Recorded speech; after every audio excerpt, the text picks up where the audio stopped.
তো বন্ধুরা, আজকে বাজার থেকে কি মাছ এনেছি তো চলো তোমাদের সঙ্গে একটু শেয়ার করি।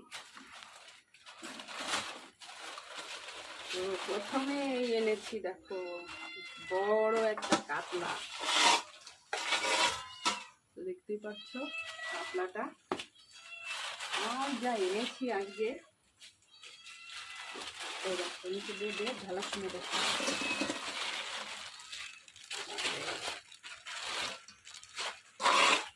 এই যে দেখো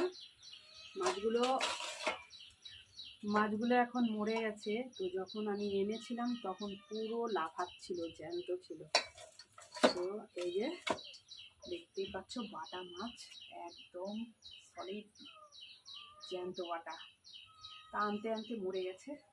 তো এই হচ্ছে আজকে, অনেক দিন বন্ধুরা বাটা মাছ খাই না। তো আজকে